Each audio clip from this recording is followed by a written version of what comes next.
Hey all, hopefully you caught my first video on Costa Rica with a few recommendations for your trip.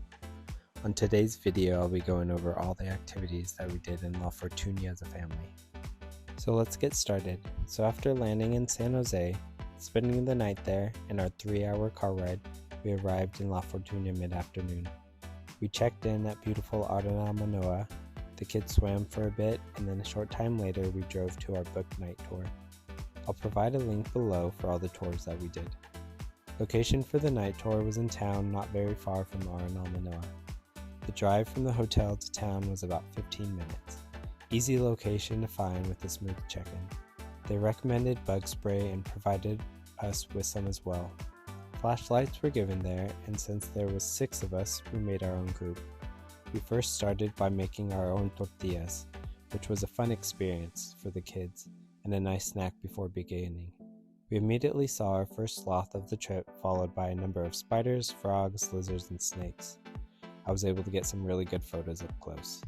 I'd suggest wearing pants and long sleeve for the bugs, and make sure you're not turning over big dead leaves for the possibility of a snake hiding under it. The next day we did 2 activities, a ziplining experience and a sloth tour. Because most of these were close in distance, it didn't feel like we were cramming the activities in. We zip-lined with a company called EcoGlide. We were with a large group, but once you got going, that really didn't matter. Great group of workers, would definitely recommend. No issues with our 6 and 3.5-year-old. My son at 6 did most of it by himself, while my daughter rode with one of the instructors. She did 2 lines by herself. Great views and the kids' favorite activity of the trip. They also advertised a Tarzan swing, which looked fun, but we didn't do. The setup for the swing is roughly halfway down the ziplining course, so if you didn't sign up, you get to watch and have some water. But you basically get to swing from a platform off a cliff. Recommended clothes would be just based off of weather for the day. Later that day, we did the sloth tour at Sloth Territory. This was an area protected for them and other animals. Saw lots of sloths and came away with great pictures with the tour. He had a scope to help us spot animals and to allow us to get closer to look at them. If you have your own scope, I'd definitely bring it. Effort level was mild with lots of breaks for animal viewing and talking. The next day we did a coffee and chocolate tour with Northfields Coffee. It was a very informative tour. 1 or 2 coffee tastings, a cacao tea tasting, a sugarcane tasting was provided as well. As for the chocolate, we had a number of small pieces from dark to milk chocolate that we were able to try.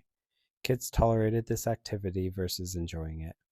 Later that day, we did a treetop walk at Sky Adventure.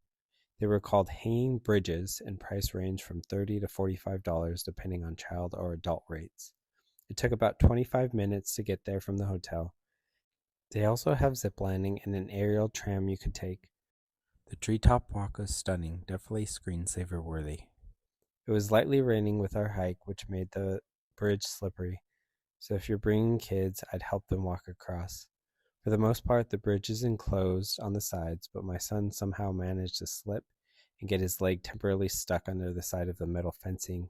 This gave me a heart attack, as you can imagine. Besides that, it was great.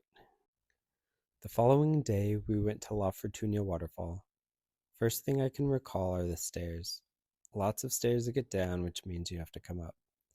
So if you have any trouble with stairs, be mindful. There are benches along the way to be able to rest at. The kids did fine at their ages. Other adults, however, struggled. The waterfall was worth it, and you have the ability to get into the river, but it was freezing cold. Recommendation here would be bring a towel and a change of clothes. It seems like a very popular spot, so it seems like it's always busy. When we purchased the tickets, they also offer a lunch. We did the waterfall lunch combo, and the food at the restaurant was good, especially after climbing the stairs. It was located all in the same area. They also have a butterfly farm that was worth a quick stop. Our last activity that we had planned was a safari float, but unfortunately on this day there was a thunderstorm and it was canceled. The company Maquique Adventures refunded us right away. We ended up spending the rest of the day in the hot springs at the hotel.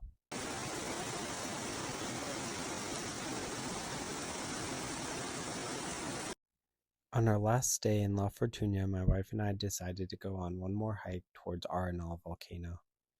This was through Arenal Ecological Park trailhead off of Via 142 on the north side of the volcano. There are two trailheads, one difficult and one easy. We took the difficult one. I would not recommend this for the kids under the age of at least 10. Both trailheads do eventually meet up. For the difficult trailhead, it puts you right in the middle of the jungle, which was great. Lots of climbing over boulders, jumping past those big dry leaf patches, hoping not to encounter a snake. The second half is more open and not as strenuous. There was a lake you walk by that you can paddleboard or kayak at. Overall, I'd recommend all of these activities. This itinerary still allowed us to go swimming at the hotel multiple times, and we love to eat, so we still had time for 3 meals almost every day. Well, that is all I have for you. Thanks for listening, and don't forget to click like and subscribe. If you want to know anything else, just drop a comment.